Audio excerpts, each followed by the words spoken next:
Shalom semua. Shalom. Ada sukacita ya. Ini hari Minggu. Kita yang Protestan maupun yang Katolik ya, sudah sepakat mengadakan ibadah hari Minggu ya. Ibadah umum, bukan berarti hanya hari Minggu kita beribadah ya. Semua hari harinya Tuhan. Semua hari di mana kita layak beribadah, bukan wajib. Tuhan tidak pernah meminta kepada umatnya untuk wajib, kerelaan. Kalau wajib semacam paksaan, keharusan, tidak. Kita tidak hidup dalam hukum Musa lagi, di mana semua ada istilah kewajiban. Bagi Tuhan kerelaan, dan Dia tidak pernah memaksa umatnya beribadah kepada Dia.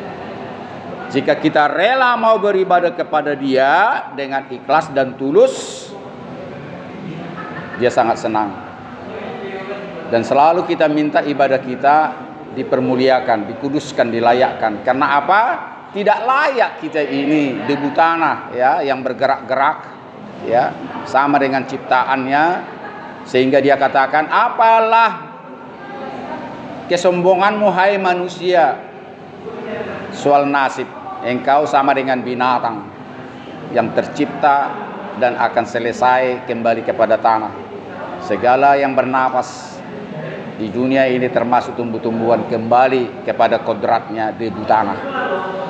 Jadi karena itu kalau kita sadar bahwa kita ini tidak layak sebetulnya menghampiri Dia, kita merendahkan diri, rendah hati.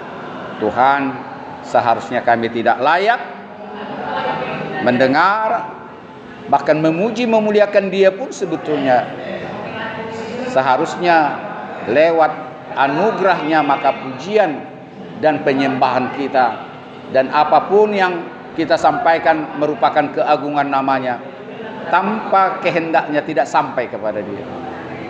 Tuhan tidak gila hormat.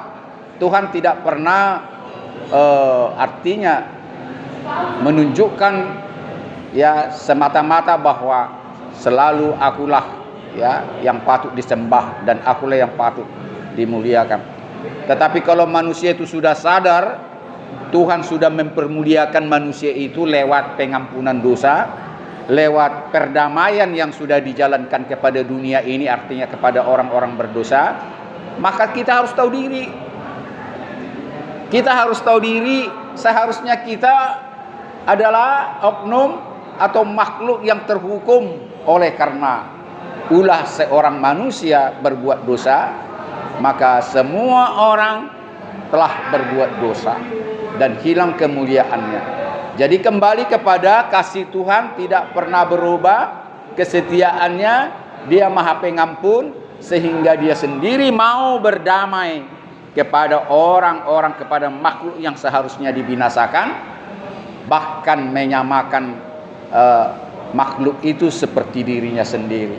Itu yang disebutnya satu tubuh denganku, satu tubuh dengan penciptanya ya. Ini luar biasa. Bagi orang yang tidak dikaruniai roh mengerti, dia tidak akan mengerti apa maksud Tuhan, bahwa manusia itu kuperdamaikan sehingga satu tubuh dengan aku.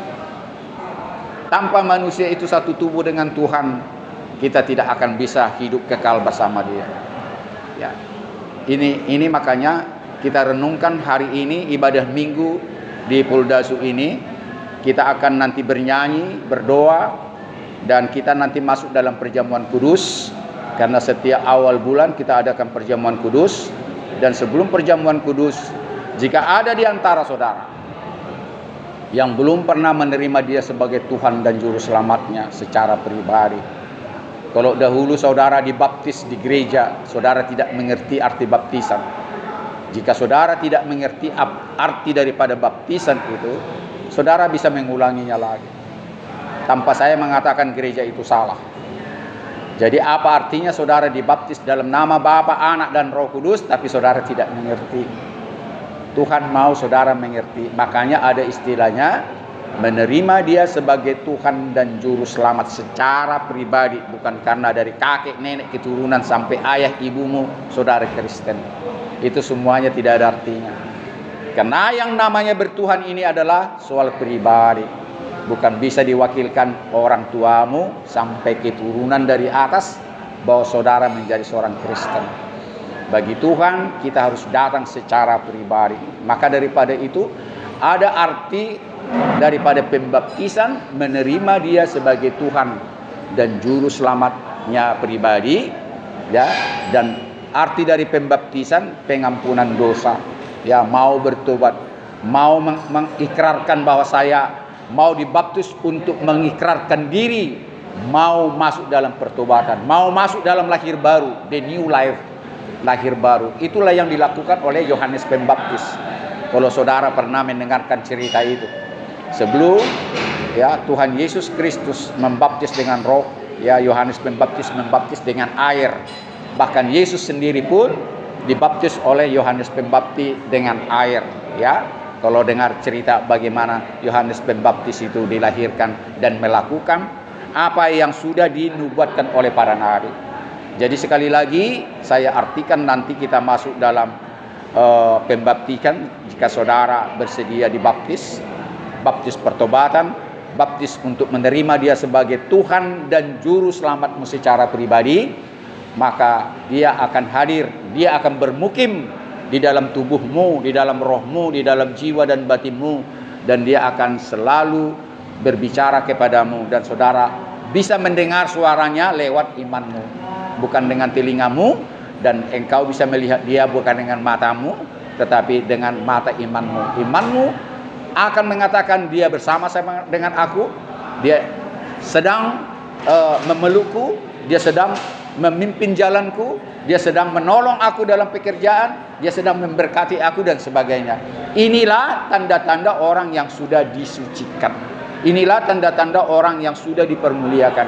Inilah tanda-tanda orang yang sudah suci hatinya dalam pertobatan dan sudah pengampunan dosa. Karena apa?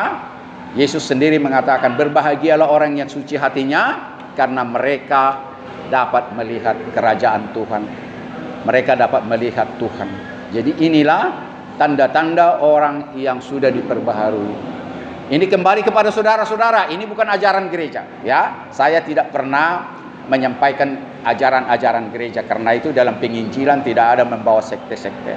Semua gereja saya rangkum, dan saya tidak fanatik dengan aturan-aturan gereja yang mematikan iman. Mari kita satu tubuh dengan Kristus berdasarkan Bible. Saya tidak berdasarkan aturan gereja, ya. Sekalipun saya juga masuk khotbah ke gereja-gereja, ya, saya juga masuk ke sana.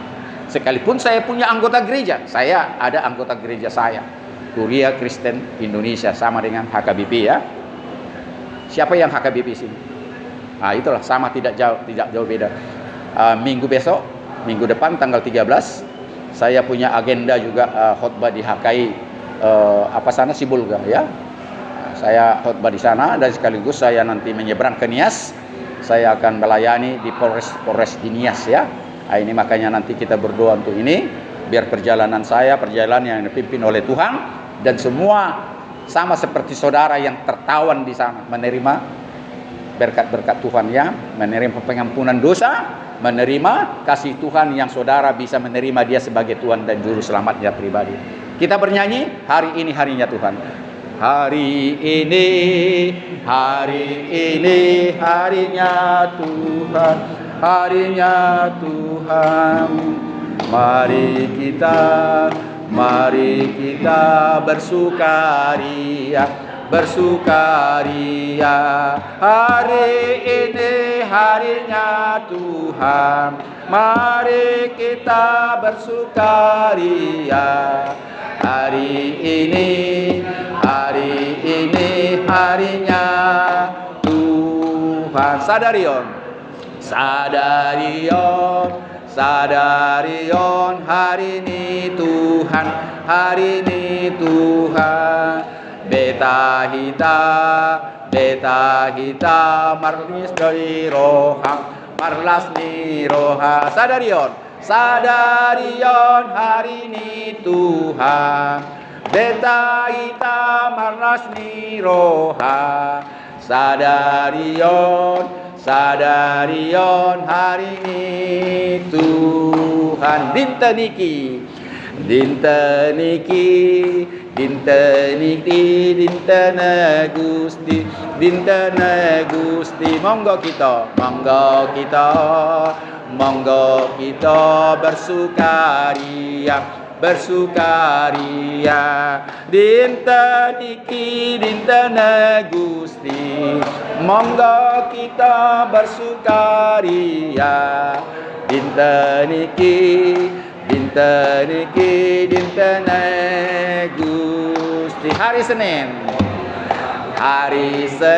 Selasa, harinya Tuhan, hari Rabu, hari Rebo, hari Kamis, harinya Tuhan, hari Jumat, harinya Tuhan, hari Sabtu, harinya Tuhan, hari Minggu, semua hari harinya Tuhan. Kita mulai hari Senin sekali lagi. Hari Senin, hari Selasa, harinya Tuhan, hari Rabu, harinya Tuhan, Kamis, harinya Tuhan, hari Jumat, harinya Tuhan, hari Sabtu, hari Minggu, harinya Tuhan. Luar biasa saudaraku. Gereja sampai sekarang ini mempunyai denominasi hampir 30.000. Bayangkan itu. 30.000 sekte seluruh dunia. Itu ada penelitian yang memberikan hatinya kepada sekte-sekte gereja. Padahal kita tahu itu sekte-sekte banyak mematikan iman. Saling menunjukkan bahwa gereja kamilah yang paling benar. Gereja saudara salah. Gereja saudara salah. Gereja kami yang tepat. Gereja kami yang diberkati. Sampai detik ini. Tuhan tidak pernah memintakan itu. Ingat saudara, waktu Yesus di Taman Getsemani sebelum dia ditangkap. Ya Bapa, biarlah mereka menjadi satu. Ut omnes unum sein. Biarlah Tuhan mereka itu menjadi satu, jangan tercerai-berai. Sebelum Yesus ditangkap. Perhatikan nanti, terlalu lama kita buka Bible. Di situ ada tatkala Yesus berdoa di Taman Getsemani. Tuhan sudah melihat bahwa 30.000 sekte di dunia ini sudah tahu dia. Orang dia Tuhan, bukan hanya sekedar nabi, bukan sekedar dia rasul, bukan sekedar dia guru, bukan sekedar dia tabib. Ya. Dia menjalankan kenabian, dia menjalankan raja, dia menjalankan kerasulan, tetapi memang dia adalah pencipta langit dan bumi yang datang di dalam wujud manusia. Jadi dia tahu semua sebelum terjadi. Ya. Sebelum dia ditangkap, dia pun sudah tahu. Sebelum dia terpaku, dia sudah tahu. Dia sudah tahu akan mati 3 hari. Dan dia sudah tahu akan bangkit. Maka itu dia katakan kepada murid-muridnya, tidak lama lagi aku bersama-sama dengan kalian. Sudah tiba waktu.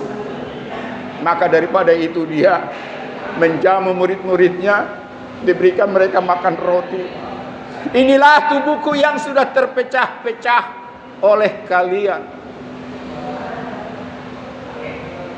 Peringatanlah, bikinlah ini peringatan akan aku.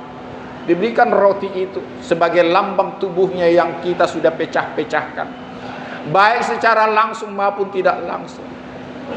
Dan diberikan anggur lewat cawan. Inilah darahku yang telah tercurah. Bayangkan itu, sebelum dia disalib saja dia sudah dikatakan. Darahnya belum tercurah dia sudah katakan. Siapa manusia yang sanggup seperti itu? Maka itu diberikanlah makan roti dan minum anggur. Inilah darahku yang sudah tercurah sebagai darah perjanjian antara aku dan engkau dan umat. Bahwa memang Tuhan sudah memberikan perjanjian bahwa kasih setianya tidak akan pernah luntur, sekalipun umatnya keras kepala, sekalipun umatnya selalu mengandalkan kemampuannya sebagai manusia. Tetapi Tuhan mengatakan, darah perjanjian ini haruslah engkau minum. Roti yang terpecah-pecah ini haruslah engkau makan, agar aku satu tubuh dengan engkau. Apabila engkau tidak memakan roti yang terpecah-pecah, tubuhku yang engkau pecah-pecahkan, tanpa memakan dagingku dan minum darahku, engkau tidak bersatu dengan aku. Dan inilah dikatakan satu tubuh dengan dia. Saya mau katakan kepada saudara-saudara, dia tidak mengatakan kepada orang-orang suci, kepada orang-orang benar, kepada yang tidak melakukan dosa. Justru kepada orang-orang berdosa dikatakan itu. Kepada saudara dan saya, kepada saudara yang terkurung sekarang ini. Justru kepada orang-orang berdosa, sekalipun pada zamannya ada orang saleh, tatkala dia sebagai manusia. Ada orang saleh. Sama seperti kita tahu Ayub. Dia salah satu orang yang saleh pada saat itu. Jadi ada seperti Ayub-Ayub yang lain, cuma jumlahnya cuma sedikit. Sekalipun memang tetap dia manusia yang sudah masuk dalam dosa. Namun daripada perkataan Yesus Kristus kita bisa ambil khotbah dari situ adalah justru dia datang kepada orang yang berdosa, bukan kepada orang yang saleh. Bukan kepada hamba-hamba Tuhan yang mengatakan dia evangelis, misionaris, pendeta, domines, pastor, apapun namanya itu. Tapi kepada orang berdosa dia datang, kawanku. Yaitu kepada saudara dan saya. Jika saudara mau mengaminkan itu, saudara dipermuliakan. Nanti bisa saudara baca di Mazmur 103 ayat yang terakhir itu. Ya, bukan Mazmur 91 ya. Di ayat-ayat yang ke-15 itu, ayat-ayat terakhir di 91. Saudara bukan hanya dilindungi, saudara dibentengi, saudara dijaga, tetapi saudara dipermuliakan. Itu ada 16 ayat. Ya, ayat yang ke-19 bisa baca ayat yang ke-15? Bisa kuat? Kuat Pak, ayo. 15. Bila ia berseru kepadaku. Bila ia berseru kepadaku, aku akan menjawab. Terus. Aku akan menyertai dia dalam. Aku akan menyertai dia dalam kesesakan. Terus. Aku akan melumpuhkan. Aku akan melupakannya dan memilikinya. Coba baca sekali lagi. Aku akan melupakannya. Coba. Iya. Coba salah lihat. Aku akan melumpuhkannya. Ya, melumpuhkannya dan. Coba apa dikatakan? Aku akan. Coba. Aku akan menyertai dia di dalam segala kesesakan. Terus? Aku akan melupakannya, meluputkannya. Itu yang saya bilang, meluputkan. Makanya bolak-balik saya bilang, apa karena saya tahu itu meluputkannya. Terus? Dengan pada umur akan tegangkan dia dan akan dilihatkan kepadanya keselamatan daripadaku. Itu ayat 14, ayat 15. Coba mundur ayat 14. Ayat 14. Sungguh hatinya melekat kepadaku. Terus, yang cepat. Sungguh hatinya melekat kepadaku, maka aku akan meluputkannya. Aku akan meluputkannya. Aku akan membentenginya. Aku akan membentengi. Ini perhatikan yang selanjutnya apa dikatakan? Sebab ia mengenal namaku. Terus? Bila ia berseru kepadaku, Aku akan menjawab. Aku akan menjawab. Aku akan menyertai dia dalam kesesakan. Aku akan menyertai dia dalam kesesakan. Aku akan meluputkannya dan memuliakannya. Ini yang saya maksud. Ulangi sekali lagi yang keras. Aku akan menyertai dia di dalam kesesakan. terus Aku akan meluputkannya dan memuliakannya. memuliakan. Ini yang saya bilang tadi, bahwa Tuhan itu memuliakan saudara dan saya. Luar biasa. Jangan sampai lupa ayat ini. Luar biasa. Kita ini orang berdosa dimuliakan. Itulah sangat berharga saudara dan saya di mata Tuhan. Nanti saudara sidang, siapa pernah sidang di pengadilan? Tolong. Yang sudah pernah sidang dalam pengadilan? Belum? Ini yang pertama. Enggak, kasus yang lain tidak ada. Oke, nanti saudara diajari yang mulia kepada majelis hakim. Iya kan? Coba. Rendah kali saudara di hadapan majelis hakim. Tak berdaya saudara di hadapan majelis hakim. Boleh dibilang sampah, boleh dibilang jasad-jasad yang hidup, bangkai-bangkai yang berjalan, sampai saudara yang mulia. Bayangkan seluruh hakim di dunia yang sempat dikatakan yang mulia, tetapi Tuhan Yesus mengatakan saudara yang mulia. Tepuk tangan dulu buat dia. Tepuk tangan dia yang hidup. Saudara tidak pernah tepuk tangan di gereja, sekarang saya ajari saudara tepuk tangan sama dia. Amin. Maka itu saya bilang gerejamu adalah hatimu. Banyak gereja-gereja yang sesat mengajari pengajaran yang tidak benar. Tepuk tangan aja dilarang di gereja. Tidak ada kekudusan. Apa rupanya gedung gereja itu? Kekudusan bukan di gedung gereja itu. Kekudusan bukan di altar gereja itu. Sehingga tatkala saya naik altar, saya bawa juga minuman saya. Dan pernah saya berkhotbah di altar gereja, suatu gereja. Kenapa tidak ada asbak rokok di altar, di apa ini? Podium tempat khotbah ini. Tetapi di ruang pertemuan pekerja gereja, pendeta-pendeta, sentua-sendu, ada asbak-asbak rokok. Betul? Pernah lihat? Betul? Betul. Kenapa di situ ada asbak rokok? Kenapa di mimbar itu tempat khotbah tidak ada? Kalau saya khotbah, saya tembak langsung. Ibarat saya nempak babi hutan langsung ke jantungnya bermari. Firman Tuhan harus disampaikan apa adanya agar mengena. Ada banyak pengkhotbah pendeta-pendeta tidak berani menyampaikan firman Tuhan apa adanya. Makanya saya berdoa, Tuhan, tatkala saya berdoa kepada gereja-gereja yang sesat, gereja-gereja yang munafik. Ada banyak pendeta minum tuak di gereja, tapi tidak berani minum tuak di lapu tuak. Amin. Siapa yang minum tuak di sini? Satu. Tidak mau. Apa alasannya tidak mau minum tuak? Sudah? Sudah lama berhenti, Bang. Kenapa berhenti? Saya pengen tahu. Waktu itu memang nengok abang muntah di kamar itu, terlalu banyak muntah yang penuh satu kamar itu. Jadi trauma. Ya. Itulah orang yang salah minum tuak. Minum tuak? Belum pernah. Mau minum tuak? Saya pun mau minum tuak. Tuak yang tidak dicampur-campur. Tidak dicampur dengan kurtak. Itu pel anjing gila biar cepat mabuk. Tuak yang tidak dicampur dengan autan. Karena orang yang mau minta mabuk minum tuak itu dicampur katanya. Saya tidak mau. Tapi kalau tuak yang langsung dari pokok kelapanya, pohon arennya, saya mau. Enak badan itu, panas.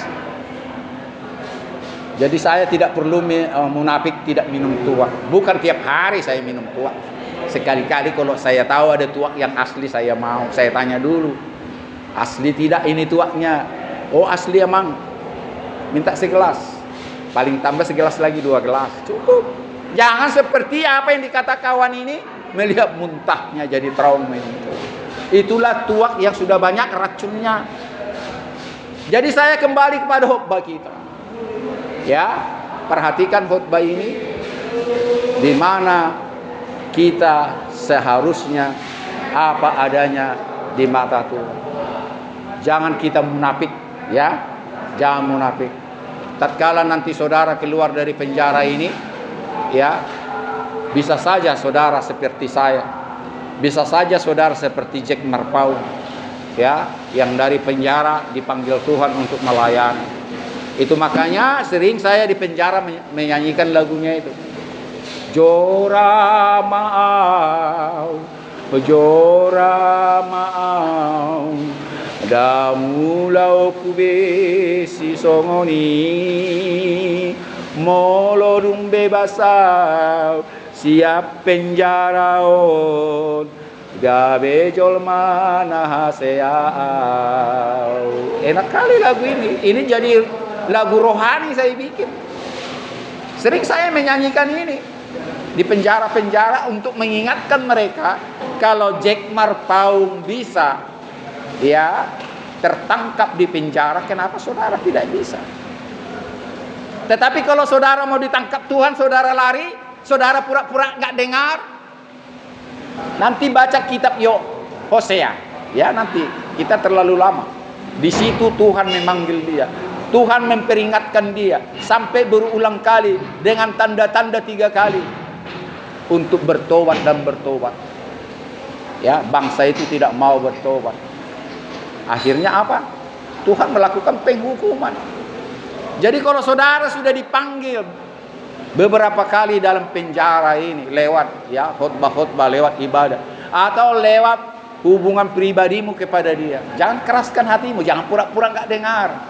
Ada banyak orang sebetulnya roh Tuhan itu berbicara untuk tidak melakukan dosa, tapi pura-pura tidak dengar, kupingnya ditutup, ya, imannya ditutup. Suara Tuhan itu jelas sebetulnya.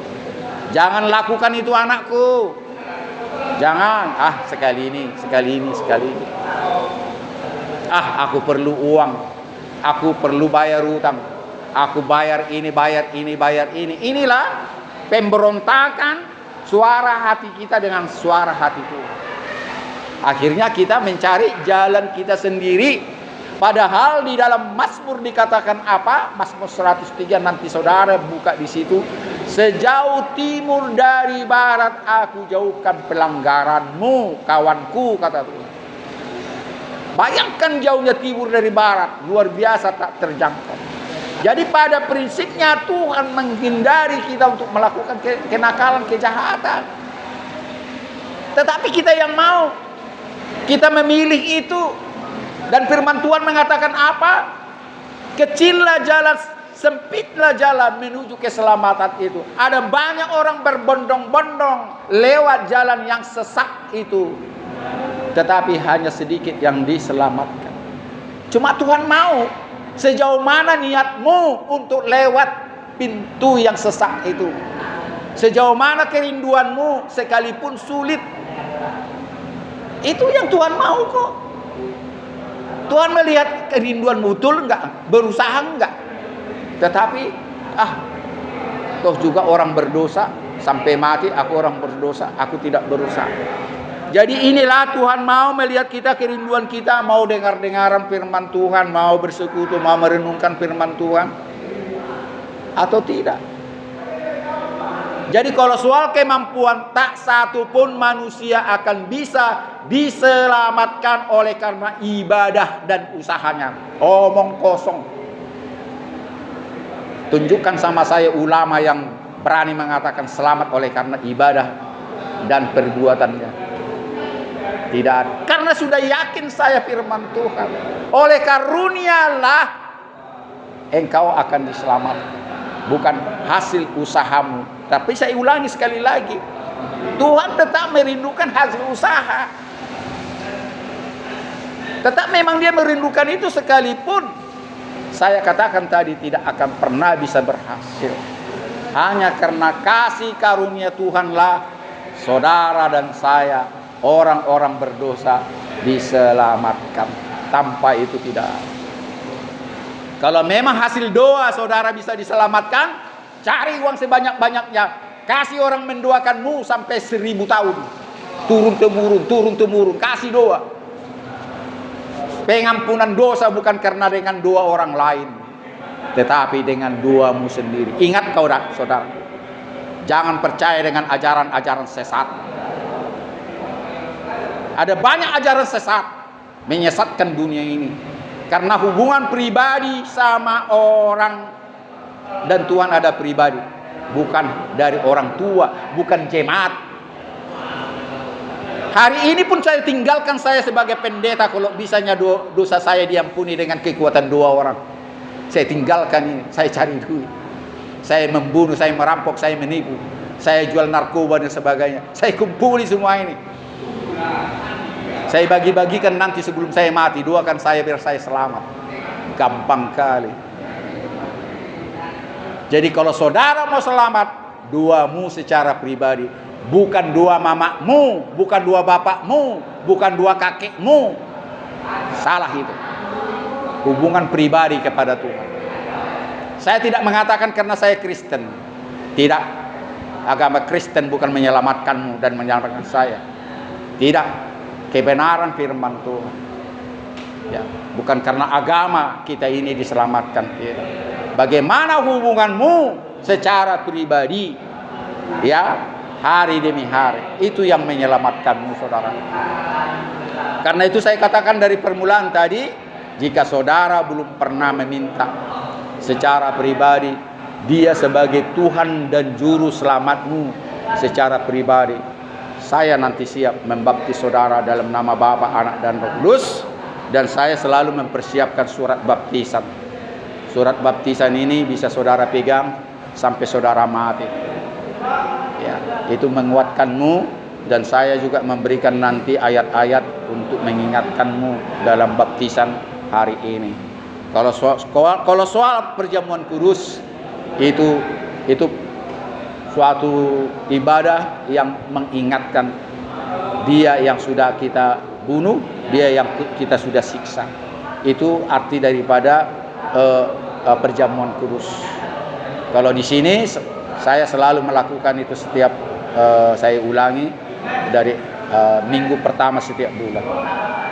Jadi saya kembali kepada khotbah di mana justru kepada orang-orang berdosalah maka Dia datang ke dunia ini.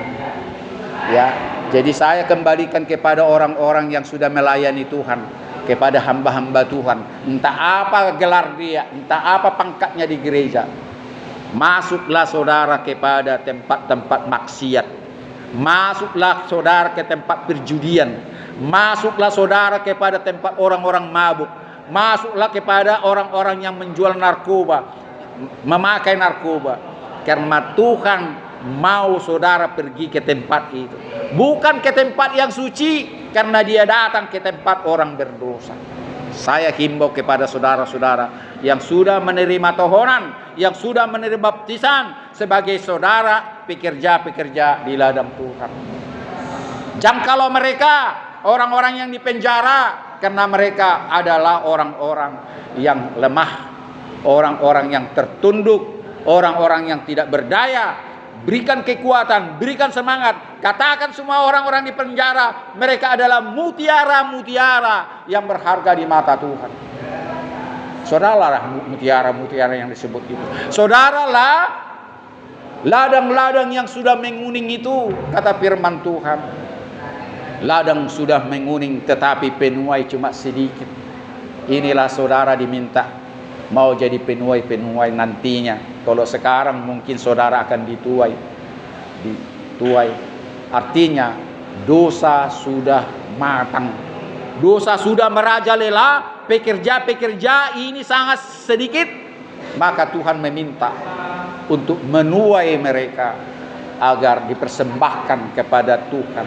Mutiara-mutiara yang berharga, saudara yang sudah dilebur, diproses agar menjadi mutiara yang bersih, emas yang sudah dibakar, emas yang sudah murni, bukan ada karatnya lagi. Tetapi itulah yang bisa saya sampaikan, bahwa saudara sangat berharga di mata Tuhan. Khotbah saya terakhir kalau saya tidak salah ada di dalam Yesaya 42 ayat 3 itu, atau Matius 10 ayat 20. Apa dikatakan di situ? Itu Tuhan sudah mengatakan Dalam kitab Yesaya sudah dikatakan bahwa orang-orang yang berdosa, orang-orang yang merasa sudah layak dihukum oleh Tuhan, orang-orang yang merasa tidak layak lagi di mata Tuhan, orang-orang yang frustrasi, orang-orang yang linglung, orang-orang yang takut, cemas, bimbang dan ragu, itu ibaratnya buluh yang parah. Inilah dia. Kalau saya tidak salah, ada khutbah saya terakhir ya, patah tubuh. Inilah dia. Kemana-mana diputar-putar ini bulu ini. Inilah gambaran kepada orang-orang tak berdaya oleh karena dosa. Tetapi saudara tahu tidak, sangat berharga di mata Tuhan. Sekalipun saudara sudah tak berdaya begini, jangankan menopang di atasnya, saudara sendiri tidak bisa tegak lagi, berdiri kokoh. Tapi firman Tuhan mengatakan saudara dibebat dengan firman-Nya. Bukan plester, bukan lakban, tapi dengan firman-Nya dibebat saudara.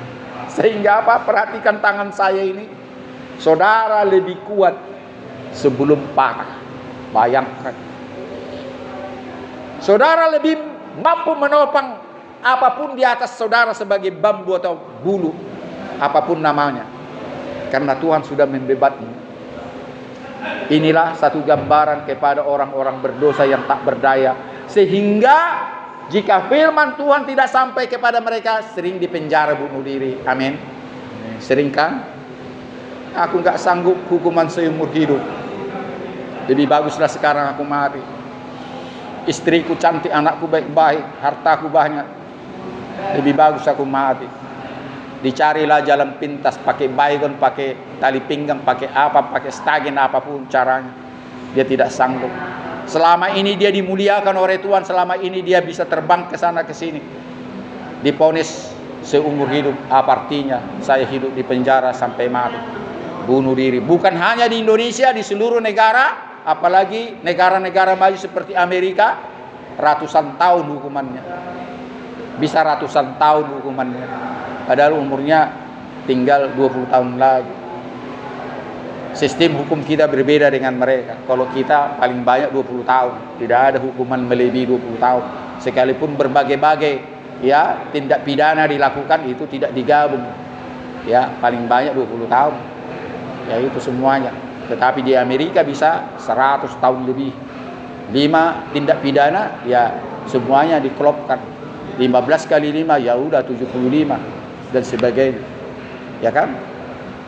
Jadi itulah saudaraku gambaran mengenai saudara dan saya yang tak berdaya. Termasuk yang dikatakan di situ ibarat saudara adalah pelita yang sudah redup. Sumbunya itu sudah merah. Ini apinya berarti sudah mau mati. Tinggal kelihatan merah-merah begitu barang. Minyaknya pun tak ada. Inilah gambaran kepada orang tak berdaya. Tetapi Tuhan tidak memadamkan pelita itu. Karena pelita itu sangat berharga. Pelita itu, itulah kita manusia yang sudah linglung, yang tak berdaya ini oleh karena dosa. Tetapi Tuhan menambah minyaknya, Tuhan menambah panjang sumbunya lewat firman-Nya, lewat kuasanya, lewat rohnya, sehingga saudara menjadi pelita yang bersinar. Saudara menjadi pelita yang bersinar dan lebih terang sebelum saudara memakai roh Tuhan sebagai minyakmu, roh Tuhan sebagai sumbunya. Tetapi pada saat saudara sudah memakai sumbu dan minyaknya roh Tuhan atau pimpinan Tuhan, kuasa Tuhan, saudara lebih bercahaya daripada api pelita sebelumnya. Saya kira cukup jelas bagaimana khotbah sekarang ini untuk menghantar saudara dalam perjamuan kudus. Khotbah ini untuk mengantarkan saudara untuk dibaptis dalam nama Bapa, Anak, dan Roh Kudus. Bahwa saudara seperti anak yang hilang. Saudara pernah dengar cerita anak yang hilang, anak bungsu? Anak bungsu yang meninggalkan bapaknya yang kaya raya. Bapak, berikanlah bagianku sekarang ini. Aku mau pergi jauh, merantau. Tidak, nakku, engkau tidak sanggup menerima bagianmu yang begitu banyak, karena Bapak ini kaya raya. Kalau kuberikan bagianmu sama seperti bagian anak sulung Kau tidak sanggup mengelola uang. Berikan aja lah bapakku. Aku sanggup mengelola. Bolak-balik bapaknya membujuk biar jangan dia minta bagiannya. Akhirnya bapaknya memberikan bagiannya seperti bagian anak sulung. Ya, anak bungsu meminta bagian itu, pergilah dia merantau jauh dari negeri bapak. Habislah dia berpoya-poya. Bayangkanlah kalau sekarang ini, ya anak remaja katakanlah itu menerima uang sampai bermiliar. Pastilah kita tahu itu masuk keluar KP, masuk keluar narkoba dan sebagainya. Ya berdangsa-dangsi, berkau-kau apa semuanya, gonta-ganti perempuan, itu sudah lumrah zaman sekarang ini. Dengan uang yang begitu banyaknya. Itulah gambaran misalnya zaman sekarang ini. Tak peduli dia terbang ke sini, terbang ke sana. Habislah uangnya, saudara ingat apa ceritanya? Habislah uangnya, bekerjalah dia kemana bekerja? Peternak babi. Ingat kan ceritanya kan? Kerjalah dia ke perusahaan peternak babi. Dia dipekerjakan untuk memberikan makan babi. Suatu ketika laparlah dia mau memakan nasi babi itu, tetapi dilarang. Jangan kau coba-coba makan nasi babi yang seharusnya kau kasih kepada babi-babi itu. Karena bagianmu sudah engkau terima. Bagian babi-babi itu jangan. Disitulah dia mendengarkan suara Tuhan. Tuhan, aku sungguh-sungguh malu. Tuhan, aku sungguh-sungguh menyesal. Bapakku kaya raya, karyawannya tidak pernah kekurangan, berlebih-lebihan. Makanan tidak pernah kekurangan. Makan babi pun aku tidak dilayakkan memakannya. Sekarang Tuhan, aku mau bertobat. Aku mau kembali ke rumah bapakku yang banyak makanan. Aku mau menjadi pekerja bapakku. Aku menyesali Tuhan, tatkala aku sudah berpoya-poya, habis uang yang sudah saya pergunakan tidak ada arti. Pulanglah dia. Di perjalanan saudara tahu, justru bapaknya yang mengejar dia. Dia lihat anaknya yang sudah compang-camping, tak berdaya, katakanlah bau tai babi, dikejar di peluk bapak. Saudara tahu apa dikatakan anaknya ini? Bapak, tidak layak engkau memanggil aku anak lagi, panggil aku karyawan. Tidak layak bapak engkau memelukku, badanku semua bau tai babi. Bikinlah aku budakmu, asal aku makan dan minum. Apa? Saudara ingat apa dikatakan bapaknya? Jangan anakku, siapapun, bagaimanapun keadaanmu, engkau tetap anakku. Dipeluknya anaknya ini, dibawa pulang. Diberikan dia lembu tambun untuk dipotong, disuruh untuk bikin pesta pora. Diganti bajunya, dikasih mahkota, sepatu baru semua. Saudara bisa bayangkan sebagai anak raja. Pulanglah anak sulung, anak tertua. Dia melihat adiknya dipermuliakan bapaknya. Ingat kata dipermuliakan, jangan sampai lupa saudara. Tadi Tuhan sudah mempermuliakan kita. Bapak kandungnya mempermuliakan anaknya yang kurang ajar ini, yang tidak mau menerima nasihat. Dibikin dia memakai pakaian raja, dipotong lembu tambun, bikin pesta pora yang besar-besar. Cemburulah abangnya. Dari dulu anak kambing pun bapak tidak pernah potong sama aku. Sementara adikku yang sudah berpoya-poya menghabiskan uang bapak, sekarang ini bapak memotong lembu tambun. Tidak ada keadilan bapak. Tidak, nakku. Kepunyaanku adalah kepunyaan kalian. Hartaku adalah harta kalian. Bukankah kita berterima kasih, beria-ria, bersorak-sorak, bersenang-senang kalau dahulu anakku yang mati sudah kuanggap mati hidup kembali. Anakku yang sudah hilang pulang kembali. Bukankah kita bersorak-sorak? Akhirnya abangnya sadar. Memang demikianlah artinya, bahwa memang tetap kasih setia Tuhan itu kekal dan tidak pernah berubah. Demikian gambaran seorang bapak kepada anak-anaknya. Sebandal apapun anaknya tetap anaknya. Itulah tandanya bahwa bapaknya datang kepada menyelamatkan anaknya yang berdosa ini. Sama dengan Tuhan kita Yesus Kristus yang datang ke dunia ini untuk mengangkat derajat orang yang sudah tak berdaya, orang-orang yang putus asa, bimbang, ragu dan cemas setiap hari, ketakutan oleh karena dosa sempitnya, karena rantai dosa menghimpitnya. Khotbah saya terakhir saya katakan apa? Memang saudara sulit untuk dibebaskan secara undang-undang hukum pidana, tetapi undang-undang Kristus, undang-undang surgawi, detik ini juga kalau saudara mau diputus rantai dosa ini, detik ini juga pada saat saudara mengaku dosa, minta pengampunan, pada saat itulah Tuhan mengampuni. Tidak usah tunggu saudara mati biar didoakan. Tidak usah saudara mengumpulkan uang-uangmu agar dosamu nanti diampuni. Ini detik juga pada saat saudara betul-betul sadar dan ikhlas secara jujur mengakui segala dosa-dosamu.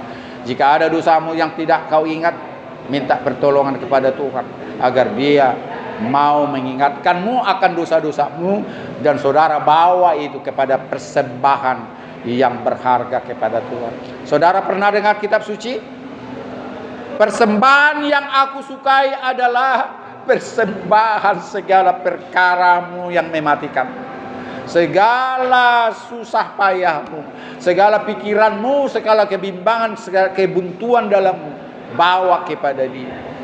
Bukan persembahan perpuluhan, bukan persembahan bakar-bakaran, bukan karena persembahan kolektif yang besar-besar setiap minggu, tetapi hatimu yang remuk redam, hati yang putus asa, ini yang Tuhan mau saudara antarkan kepada Dia.